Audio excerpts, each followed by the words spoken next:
अपने श्रेष्ठ के साथ जब हम यात्रा करें तो हम बिना श्रेष्ठ के अनुमति के कोई व्यवहार न करें, ये संस्कार है। अपने से बड़े के आगे स्वयं फूफा नहीं बनना चाहिए। जब श्रेष्ठ के साथ चल रहे हो तो श्रेष्ठ से पूछ पूछ कर व्यवहार करना चाहिए, ये पहला कारण। दूसरा कारण, राम जी का स्वभाव है, राम जी संतों को बड़ाई दिया करते हैं। आज रघुनाथ जी श्री विश्वामित्र जी को बड़ाई देना चाहते हैं कि आगे चलकर जीव कहेंगे कि विश्वामित्र जी ने राम जी से बोलकर अहिल्या जी का उद्धार करा दिया, इसलिए राम जी अपने नहीं किए। राम जी संतों को बड़ाई देना चाहते हैं। तीसरी बात, आप में से कई लोग व्यापारी भी होंगे, व्यापारी है ना, बहुत सारे लोग व्यापारी होंगे, अच्छा खासा काम भी करते होंगे। जो बड़ी बड़ी कंपनियां है ना, वो मार्केट में अपने एजेंट रखती है, मार्केटिंग एजेंट। वो मार्केट का सर्वे करते हैं, सर्वे करके कंपनी को रिपोर्ट देते हैं कि अमुक डीलर को यदि हम अपना प्रोडक्ट देंगे तो वहां खतरा नहीं रहेगा, सुरक्षा रहेगी। और जब एजेंट किसी को वेरीफाई कर देते हैं, फिर कंपनी पता नहीं लगाती, आंख बंद करके वहां सप्लाई कर देती। ये नियम है ना। ये जो संत लोग हैं ना, जितने संत, ये सारे संत चरण भगवान के मार्केटिंग एजेंट हैं।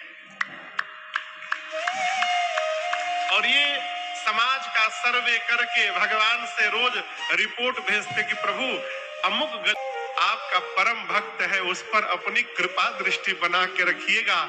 और संत जब कहीं कृपा करने के लिए कह देते, फिर अनंत विलंब नहीं करते, उसी क्षण उस परिवार पर कृपा की वर्षा करते।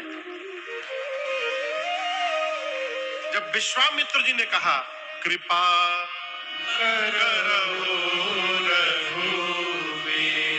हे रघुनाथ जी कृपा करिए, और जैसे कहा भगवान ने अविलंब अपने चरण रज का स्पर्श करा दिया।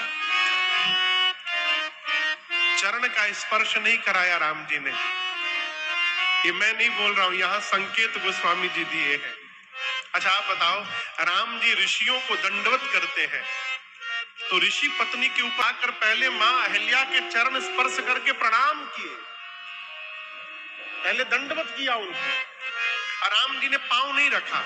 यहाँ गोस्वामी जी छंद लिखते हैं, परसत पद पावन शोक सावन प्रगट भई तप पुंज सही। राम जी ने केवल चरण को परोस दिया, रखा नहीं, रखते तो गोस्वामी जी राखत पद पावन लिख देते। यहाँ गोस्वामी जी परसत पद पावन, परसना समझते हैं? गांव में जब हम लोग पंगत है तो घर वाले कहते थे यहाँ सब्जी परोसिए, यहाँ दाल परोसिए, यहाँ चावल परोसिए। परोसने का अर्थ है इस प्रकार से सामग्री दी जाए कि सामग्री चली भी जाए और दोनों पात्र का आपस में स्पर्श न हो।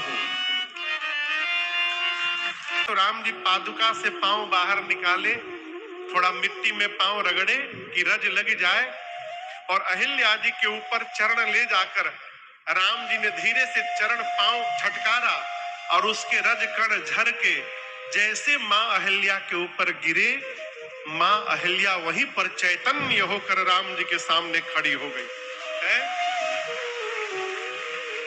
खड़ी हो गई। आपको यदि सामने साक्षात भगवान दिखाई पड़ जाए तो क्या दशा होगी आपकी? अचानक भगवान दिखाई पड़ जाए, जीव पागल हो जाए। और सोचिए, जिसकी आंखें युगों युगों से बंद है, और उसके बाद उसने जब आंख खोली और साक्षात सामने रघुनाथ जी दिखाई पड़ गए, मां अहिल्या बावली हो गई हो। गोस्वामी जी कहते हैं, अति प्रेम अधीरा पुलका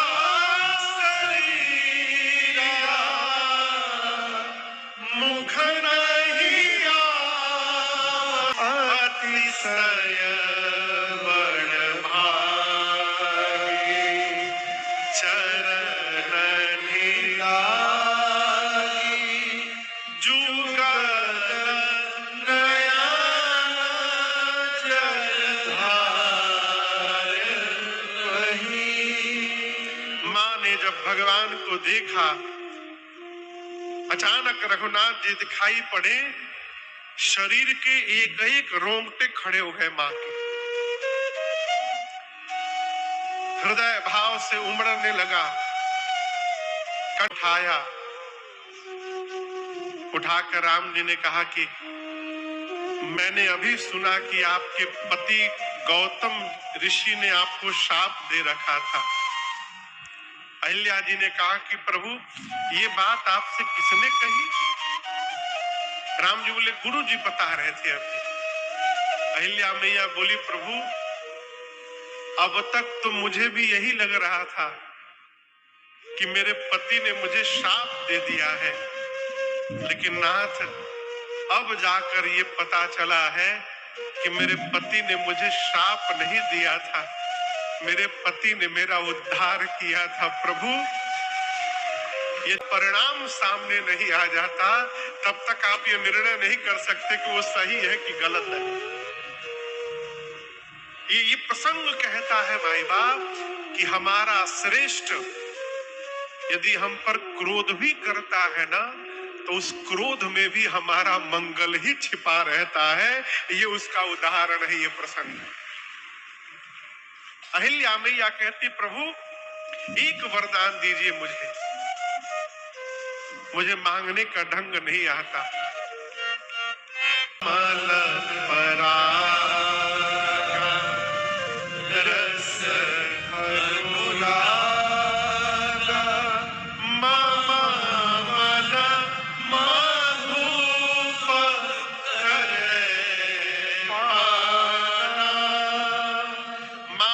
कहती प्रभु एक वरदान दीजिए, आज के बाद मेरा मन केवल और केवल आपके श्री चरण में ही लगा रहे, इसके अलावा हमें आपसे दूसरा कोई वरदान नहीं चाहिए। इन चरणों को मैं जानती हूँ, ये वही चरण है जिनसे गंगा निकली है। देखिए अहिल्या जी को ये नहीं पता कि मेरे ऊपर राम, बात बताऊं राघव जी आपको, गंगा जी आपके पांव से निकली थी, इसलिए उन गंगा जी को शंकर जी ने अपने सिर पे धारण कर लिया।